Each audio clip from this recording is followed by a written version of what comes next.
You found yourself on another edition of Let 'Em Know Kings United, and on today's episode, the Sacramento Kings make a statement on national television against the Clippers. Ayo and the Young Bulls shock the New Orleans Pelicans, and with the return of Donovan Mitchell, the Cavaliers get a much-needed bounce-back win. All three teams won on the road, and we're going to talk about them on Let 'Em Know Kings United.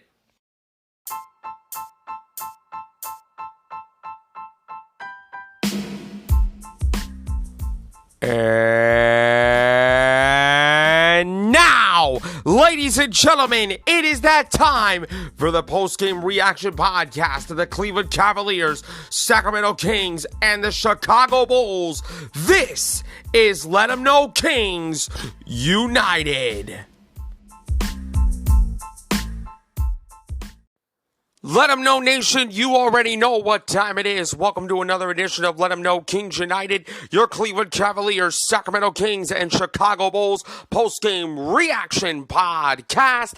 I'm your host, Carlo Weisberg. Thank you so much for tuning into today's program. You can find this show, which is 100% completely free and available on your favorite podcast app like Amazon Music, Spotify, iHeartRadio, and Pandora. And you can also find it on my YouTube channel, NJHawk40. If you are watching this show on YouTube, go ahead and hit the like button on the video, hit subscribe, hit that notification bell, and leave a nice comment down below. Give the show a follow on those platforms. If you can, please turn on your notifications so you know about the next episode. Please rate, spread the word out to your friends, and give Let 'Em Know Kings United a 5-star review on whatever podcast platform you are listening to this on. It is amazing. It is an amazing way to support the podcast, and I appreciate each and every one of you for tuning in to today's program. I want to start off with a win that was pretty ugly. A pretty ugly win, but a win nonetheless. And of course, I am talking about the Cleveland Cavaliers. A 114-105 win to snap their brief two-game losing skid and getting themselves right back on track. But I need to be completely honest and completely upfront with each and every one of you, the members of Let 'Em Know Nation. The Cleveland Cavaliers played at times like they didn't even deserve to win this game. Now, the Washington Wizards were coming in with one of the worst records in the entire NBA, 9-48, tied with the Detroit Pistons. We get all of that. But they don't play like a 9-48 team. They did a really great job playing the transition game on the Cleveland Cavaliers and forcing the Cleveland Cavaliers to work on the defensive end. I need to give credit to the Washington Wizards. I thought the Washington Wizards played connected. I thought they played hard. I thought they played with a purpose. And a couple of the guys that did step up for Washington, Kyle Kuzma, who had a really good game for the Washington Wizards. He dropped 27 points.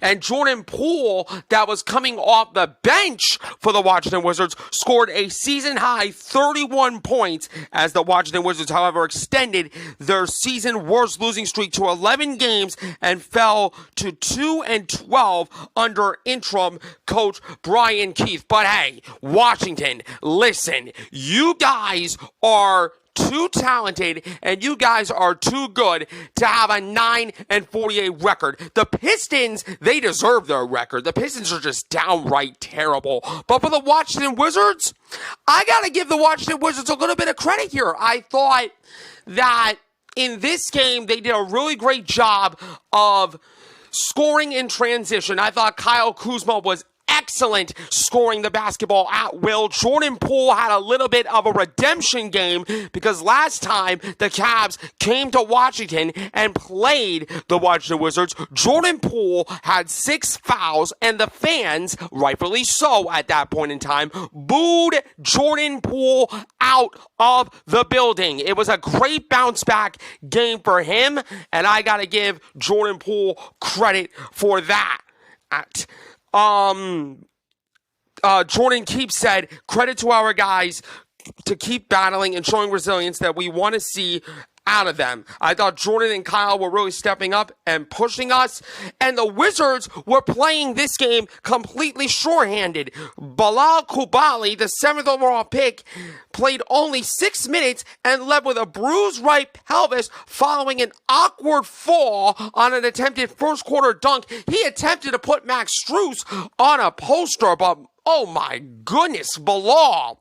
I know you're a young man, and I know you are going to get better, but come on, man. I don't need you to take any more falls like that one, all right? Corey Kispert sat out with an illness, but I want to talk about the Cleveland Cavaliers. Despite the fact that Jarrett Allen, dropped 22 points and 12 rebounds, Mr. Consistent continues to be consistent for the Cleveland Cavaliers.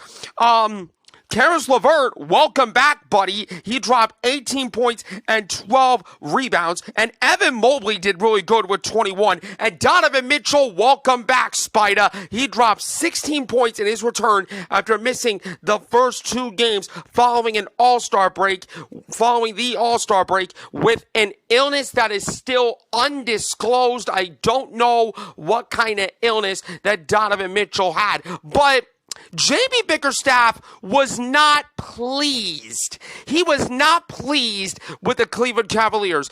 It was almost like he was saying, we will take the win, but we're not satisfied with the performance. J.B. Bickerstaff said, and I quote, "I thought we defended well what we needed to.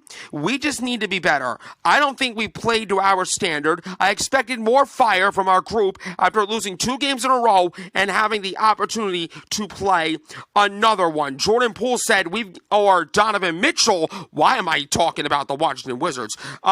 He said, we got a lot of things we got to clean up, especially the past 3 games. The way we started this game was terrible, to be honest with you, and that's on us. Mitchell was unhappy the run was even needed against the second worst team in the league. And you know what? This is something that the Cleveland Cavaliers need to learn.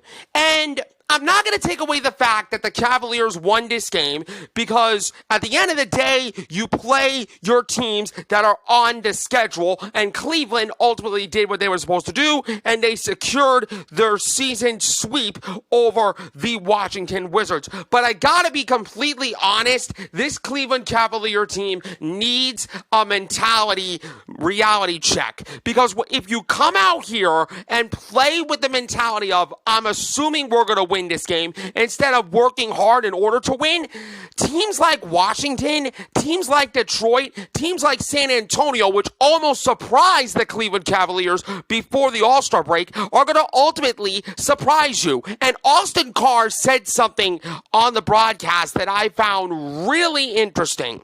You cannot give bad teams in the NBA hope. They almost gave the Washington Wizards hope. And when you give the Washington Wizards hope, they establish confidence. Again, credit to the Washington Wizards. I thought the Wizards played their butts off despite the fact that they lost. And at the end of the day, I will take the win for the Cleveland Cavaliers. And we, as members of Let 'Em Know Nation, will take the win for the Cleveland Cavaliers. But I am not satisfied with this win. I think the Cleveland Cavaliers need to play with better effort. They need to do better as far as respecting the game. I thought at points we took the Washington Wizards lightly, especially the first quarter, and we need to do a lot better on the defensive end. The way that the Washington Wizards were running pick and roll all over Cleveland was basically unguardable at times. I think the Cavaliers are a much better team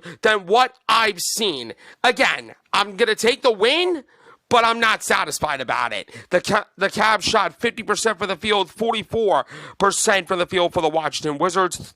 The rebounds 47-40 in favor of Cleveland. The assists 35-29 in favor of Cleveland. The steals were 6 each. The blocks were 6-2 in favor of Cleveland. The points of the paint 60-48 in favor of Cleveland. The fast break points were 26-19 in favor of the Washington Wizards. Jarrett Allen continues to be the consistent spark plug for the Cleveland Cavaliers all year. He dropped 22 points with 12 rebounds, 5 assists, and a block, shooting 11 of 18 for the field. Donovan Mitchell in his first game back dropped 16 points. He was 4 of 10 for the field with 4 rebounds, 5 assists, and he also had a steal. Evan Mobley was big time, 21 points, 6 rebounds, assists, and a steal, and 5 big time blocks for the big man. I thought his defense was absolutely outstanding. Caris LeVert did really good off the bench with 18 points, 6 of 10 for the field with 12 rebounds and 8 assists. Almost a trip dub for Caris LeVert, which I found really impressive. DG did his thing with 17. I'm a little concerned for Max Strus. 3 points in 27 minutes, 3 of 4 for the foul line, 3 rebounds, and 5 assists. Like, come on, Strus, you gotta get loose. I need to see you shooting the ball in a consistent basis, all right? As far as Washington, Kyle Kuzma was outstanding, 27 points with 7 rebounds and 5 assists. Jordan Poole was awesome off the bench, just straight up awesome. 31 points, 5 rebounds, 5 assists, 6 of 13 from three-point range, shooting 11 of 21 for the field. Landry Shamet had 15 points with 5 rebounds and 3 steals. The Cavaliers ultimately secured the season sweep over the Washington Wizards. And at the end of the day, a win is a win, and I don't care how they come. But I am not satisfied about it. The Cleveland Cavaliers need to do better. Coming up next, the Bulls pulled off an upset in New Orleans against the New Orleans Pelicans, and the young Bulls lead the way of this win. I will talk about why when we come back on Let 'Em Know Kings United.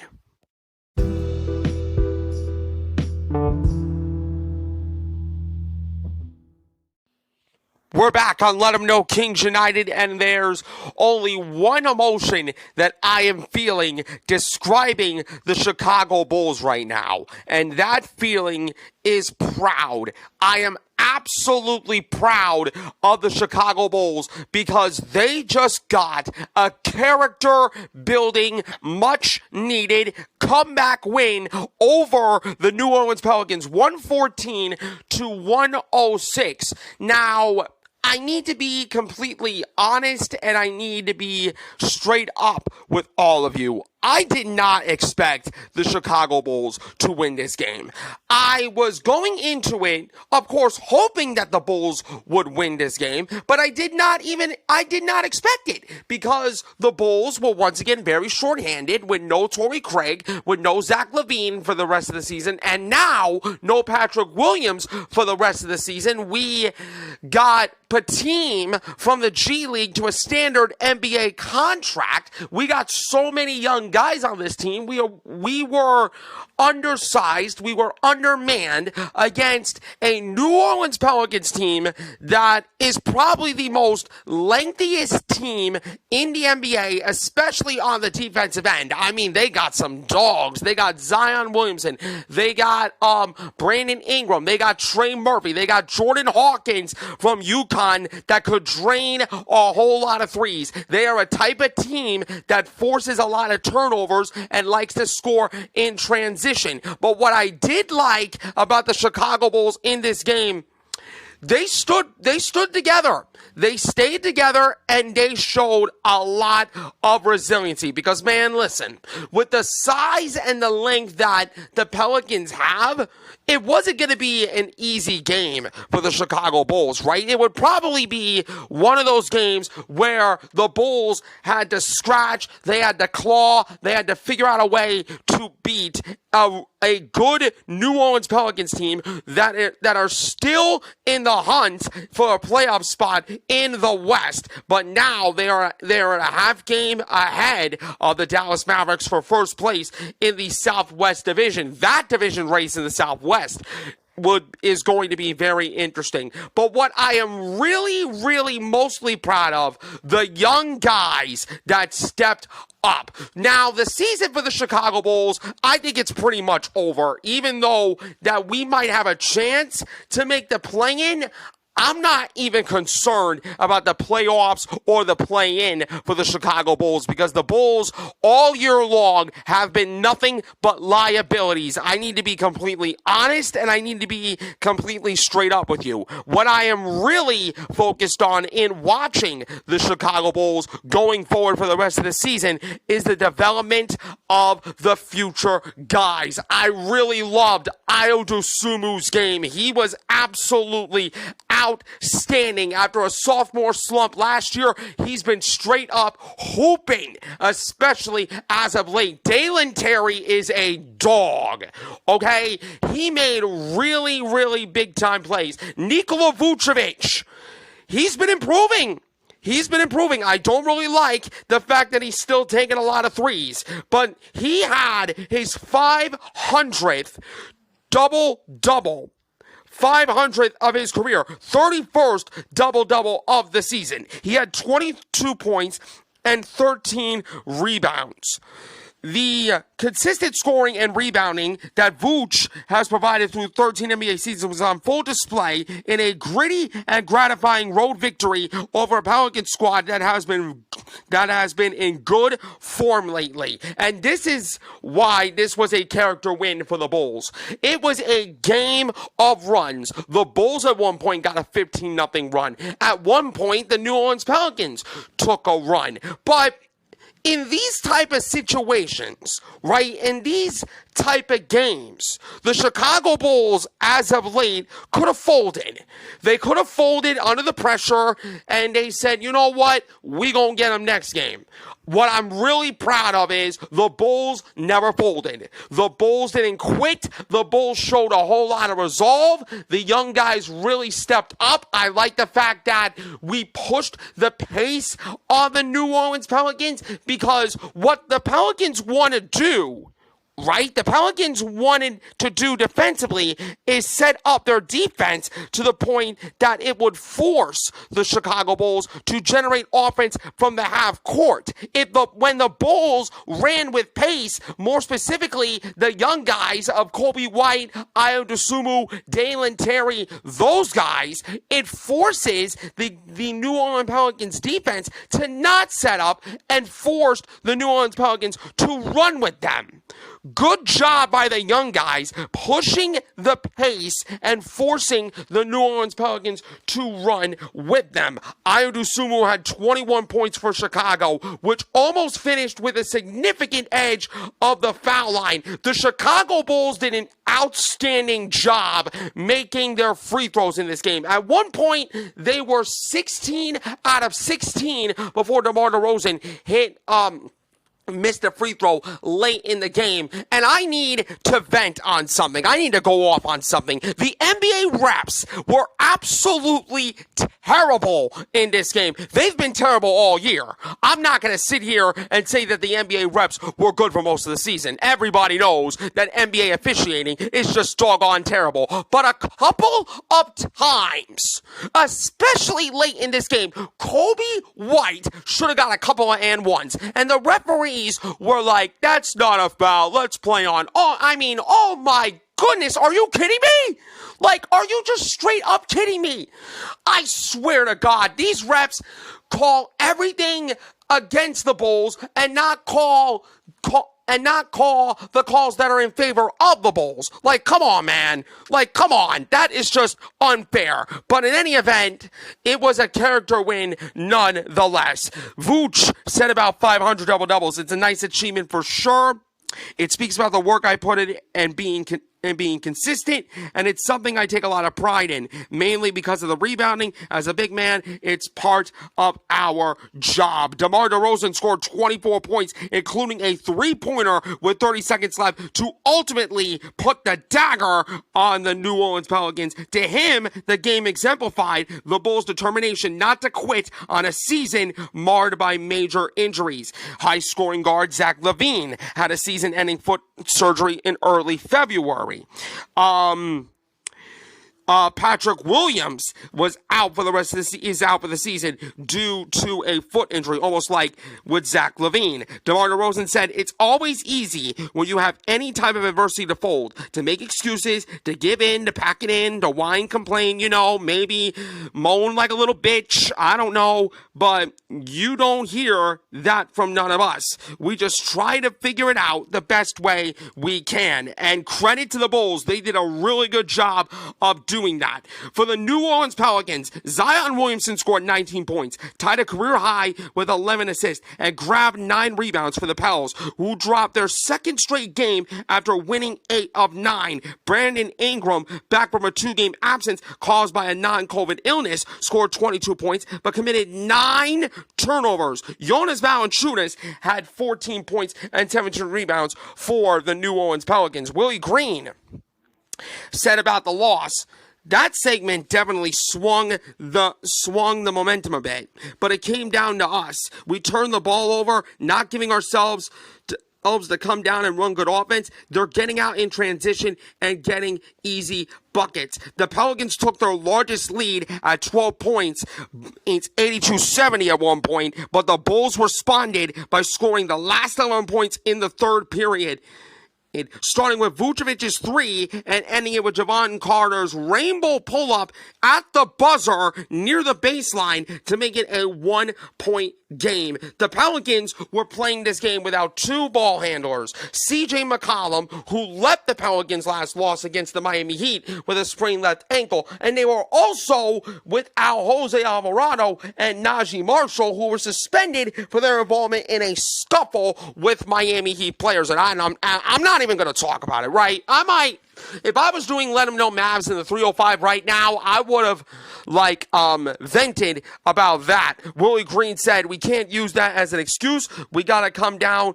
We can come down and execute. We can come down and make simple plays." But this is about the character that the Chicago Bulls showed. Yeah, this season didn't go as planned for the Chicago Bulls. Injuries got the best of them, but the Bulls didn't give up. The Bulls didn't give it in. The Bulls found a lot of resolve in order to get this win over the New Orleans Pelicans. This is a win that the Bulls can definitely build on, and I am once again extremely proud of them for sure. 43% for the field for the Bulls, 45% for the New Orleans Pelicans. The rebounds were 49 each. The assists were 29-25 in favor of the Bulls. The steals were 12-5 in favor of the Bulls. The fast break points 17-9 in favor of the Bulls. Points in the paint 46 even. I love the fact that the Bulls pushed the pace and turned defense into offense. It was almost like a literal running of the Bulls, and you love to see that. DeMar DeRozan, 24 points, 6 rebounds, 7 assists. Vucevic, 22 points, 13 rebounds, 500 double-doubles of this man's career. Good job, Vucci Main. Alex Caruso finished with 12 points, with 3 rebounds, 2 assists, and 2 big-time steals. Io, 21 points, 3 of 6 from three-point range, 8 assists, and 3 steals. He was hitting them with the Io, dos, tres, cuatro, with a little bit of hot sauce, and I absolutely love it. Kobe White had a slow first half, but as usual in that second half, he turned it up. 16 points, 7 rebounds, 3 assists, 2 steals. He was 5 of 18 from the field. I need to see that shooting pick up just a little bit for Kobe White, but he's still in the running for most improved player of the year. I thought Andre Drummond was a straight up dog, grabbing 8 big time rebounds with 7 points. Javon Carter was outstanding off the bench, 8 points with 3 rebounds, 2 assists, and 2 big time steals. Dalen Terry, 2 points, 3 assists, 2 steals. He had a 17 plus minus, who was the highest on the team. Good job by Dalen Terry on that regard. For the New Orleans Pelicans, Brandon Ingram, 22 points, 6 assists, 3 steals, and a couple of boards. Zion Williamson, 19 points, 11 assists, 8 rebounds, almost a trip dub with 2 blocks.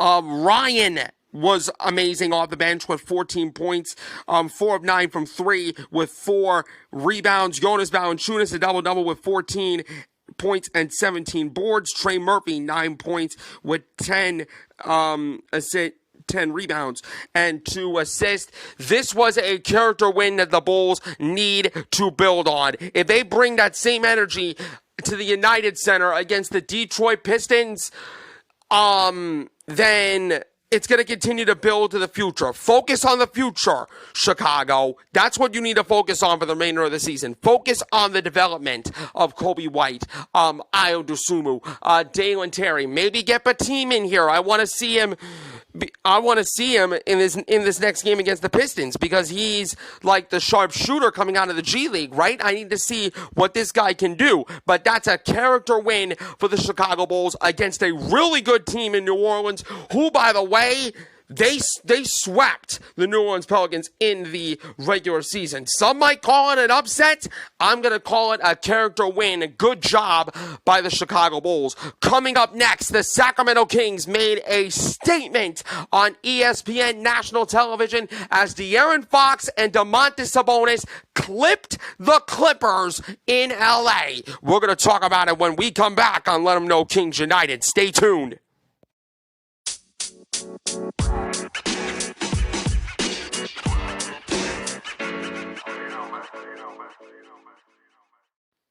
Welcome back to Let 'Em Know Kings United, and what a freaking statement by the Sacramento Kings on national television, ESPN in Los Angeles, Crypto.com Arena. The Sacramento Kings came in and whopped the Clippers 123-107 in one of the best wins of the season. First of all, the Sacramento Kings were definitely on their A game, especially on the defensive end. I love the fact that the Sacramento Kings did not give up 30 points in any single quarter. They came close in the first and the third, 28 and 29 points respectively for the LA Clippers. But listen, when you defend in that kind of level, right? If you defend with that kind of intensity, with that kind of purpose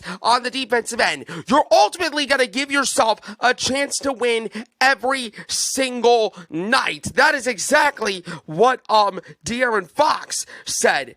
Fox said this: we didn't give up 30 points in a single quarter. If you're guarding that way, you give yourself a chance every single night. The Kings did a amazing job generating a whole lot of flow on the offensive end. The way that this team was running the pick and roll action, the screening action of the Sacramento Kings were so immaculate that the LA Clippers had a really difficult time stopping that. Of course, part of the blame is going to Tyronn Lue being an absolute garbage of a coach. He's been garbage everywhere he goes. He was garbage in Cleveland. He's now garbage in the LA Clippers, but that is beside the point. The point is the Sacramento Kings forced the LA Clippers to play from behind all night long. And normally, if you play from behind, you ain't gonna win. You ain't gonna win. And honestly, Kawhi Leonard said, I feel like we're competing, but we're just a step behind. We're a little flat right now, but we got time to pick it up. James Harden, who made all 10 of his free throws to go with 8 assists. Los Angeles hadn't lost 2 straight since December. Do you know how hard that is? This Clipper team who's been really good as of late. I mean, scary good. They haven't faced this type of adversity before.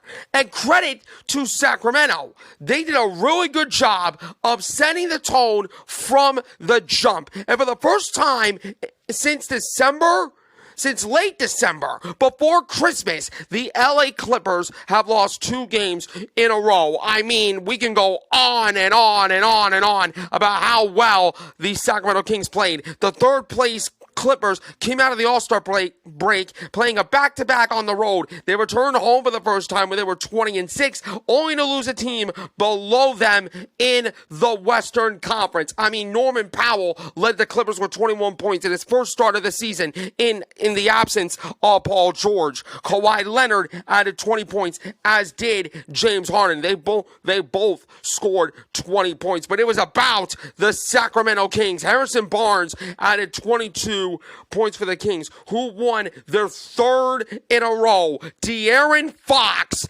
I thought he played his best game in weeks. I loved his game. I loved his offense. I loved his defense. He played a complete game in Los Angeles, and you love to see it. He scored 33 points to lead the Kings to this victory. Of course, Davion Mitchell, who hit consecutive three-pointers, he was absolutely monster. Kevin Huerter was absolute monster. Keegan Murray was doing his thing. Malik Monk was doing his thing off the bench. But I need to remind every single media member that is disrespecting the greatness of Domantas Sabonis to just please stop. Please stop it, okay? What this man is doing is just unhuman. I mean, what he's doing right now is just something that I could never imagine a player like Domantas Sabonis doing, averaging close to a triple-double. Like, are you kidding me? Are you kidding me? He is one of 6 players in the history of the entire NBA. Not just Sacramento, not just Indiana where he used to play, but the entire league with 20 or more triple-doubles in a season. He finished with 17 points, 12 rebounds, and 12 assists. 20th triple-double of the year. 38th consecutive double-double. This man is just unreal. It's absolutely unbelievable, the greatness of Domantas Sabonis right now. But of course, the NBA wants to disrespect him. Of course, the media calls Domantas Sabonis empty calories. Of course, the NBA wants to disrespect Domantas Sabonis by snubbing him from the All-Star game. He damn sure didn't play like an All-Star snub, let me tell you that. Because what Domas is doing, it's not only energizing the Sacramento Kings, but energizing the Sacramento Kings faithful. Like, you tune into this game and you automatically assume that Domantas Sabonis was going to get a triple-double. I mean, I expected a double-double, but a triple-double, I mean, it's just absolutely crazy. But once again, the media wants to disrespect Domantas Sabonis. The media thinks that Domantas Sabonis was empty calories. The media thinks that Domantas Sabonis was not worthy of being an all-star. Once again, Domantas Sabonis was like, you continue to disrespect me, you continue to mess around, you will find out. And apparently for the LA Clippers, they messed around with Domantas Sabonis, and they found out. And by the way, Ivica Zubac, if you are listening to this, your career is just over. Domantas Sabonis put Ivica Zubac in one of the most nastiest posters I've ever seen in my life. He took his man's soul, he took his man's heart, he took his man's whole career on a poster.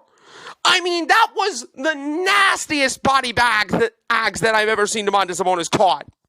Now, I know that Sacramento got called a technical foul from the bench for celebrating a dunk like that, but come on. Like, come on now. That's being childish if you are the refs. Just let those boys have fun, okay? Good win for Sacramento. Statement win for the Sacramento Kings. On national television, by the way. 49.5% shooting for the field for the Sacramento Kings. 48% from the field for the Clippers. I thought Sacramento did a really good job for the foul line, 81% compared to 95. The rebounds, 41-39 in favor of Sacramento. The assists were 29-23 in favor of Sac. Steals were 10-7 Sac. Blocks were 2-1 Clips. The points in the paint, 62-54 in favor of the Clips. Fast break points, 12-8 in favor of the Clips.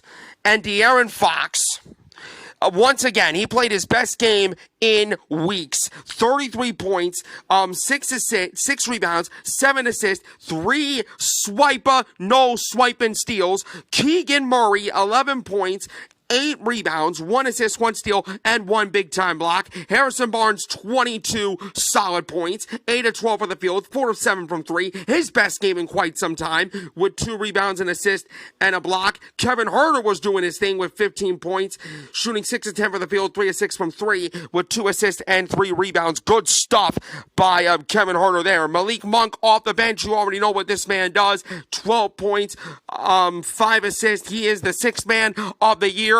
But I will never stop talking about the Sacramento Kings without acknowledging the greatness of Domantas Sabonis. 17 points, 15 rebounds, 12 assists, 3 steals, 7 of 17 for the field. And all you media members that want to disrespect Domantas Sabonis, you better shove those words right out of your damn mouth. Because what this man is doing is just absolutely unbelievable. Unbelievable. Kawhi Leonard, 20 points, 8 rebounds, 3 assists, and 4 steals. Zubac, 16 points, 6 rebounds, 2 assists, and a nasty poster. The nastiest poster that I've ever seen in my life. Norman Powell getting the start over, Paul George due to injury. He finished with 21 points, 2 rebounds, and 2 assists. James Harden finished with 20 points, 10 of 10 for the foul line with 5 rebounds and 8 assists. This win was huge. This win was huge for the Sacramento Kings, not only for the playoff race, but to make a statement to the Western Conference that they forgot about the Sacramento Kings. When the Sacramento Kings were in 8th place prior to the All-Star break, I thought the Western Conference wrote them off. But Sacramento reminded them that they are still here and they are still contenders. They got a tough second night of a back-to-back at home against the Miami Heat. And knowing Heat culture, they're going to keep the main thing. Domantas, you better keep it rolling. Domas better keep it rolling and getting at least another double-double, because Bam Adebayo is going to be a tough man to challenge for Domantas Sabonis. If he gets at least a double-double off Bam, I would be really impressed. I'm talking about Domas. But impressive win for the Sacramento Kings, a statement on national television. That's going to do it for today's edition of Let 'Em Know Kings United. You can find this show on Amazon Music, Google Podcast, iHeartRadio, Spotify, wherever you get your podcast, and on YouTube. Like the video if you are watching on YouTube. Hit subscribe, leave a nice comment down below, and turn on that notification bell. Give the show a follow on those platforms. Turn on your notifications so you know about the next episode. Please rate, spread the word out to your friends, and give Let 'Em Know Kings United a 5-star review. I'm your host, Skylar Weisberg. I appreciate you all tuning in, and I will see you next time on another edition of Let 'Em Know Kings United.